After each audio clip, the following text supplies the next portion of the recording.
मांग्यो वरदान माई के मंदिरवा भीतर, मांग्यो वरदान माई के मंदिरवा भीतर। अरे मांग्यो मैं माथे की बिंदिया, अरे मांग्यो मैं माथे की बिंदिया, सिंदूरा भर मांग माई के मंदिरवा भीतर, सिंदूरा भर मांग माई के मंदिरवा भीतर। अरे मांग्यो वरदान माई के मंदिरवा भीतर। अरे मांग्यो मैं बहिया भर चूड़ियाँ, अरे मांग्यो मैं बहिया भर चूड़ियाँ, बिछिया भर पाँव माई के मंदिरवा भीतर, बिछिया भर पाँव माई के मंदिरवा भीतर। मांग्यो वरदान माई के मंदिरवा भीतर। अरे मांग्यो मैं छम छम पायल, अरे मांग्यो मैं छम छम पायल, महावर भर पाँव माई के मंदिरवा भीतर, महावर भर पाँव माई के मंदिरवा भीतर। मांग्यो वरदान माई के मंदिरवा भीतर।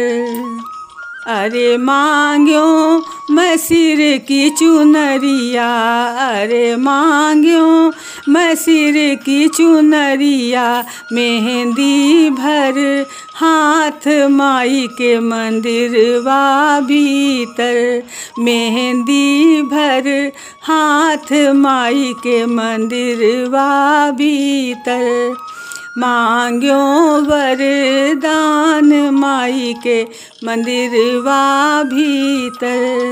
अरे मांग्यो मैं गोदी का ललना, अरे मांग्यो मैं गोदी का ललना, बिटिया अकेल माई के मंदिरवा भीतर, बिटिया अकेली माई के मंदिरवा भीतर। मांग्यो वरदान माई के मंदिरवा भीतर। अरे मांग्यो मैं 5-7 देवरा, अरे मांग्यो मैं 5-7 देवरा, ननदिया अकेल माई के मंदिरवा भीतर, ननदिया अकेली माई के मंदिरवा भीतर। मांग्यो वरदान माई के मंदिरवा भीतर। अरे मांग्यो मैं माई से आशीषा, अरे मांग्यो मैं माई से आशीष, अचरा पसार माई के मंदिरवा भीतर, भर अचरा पसार माई के मंदिरवा भीतर। मांग्यो वरदान माई के मंदिरवा भीतर।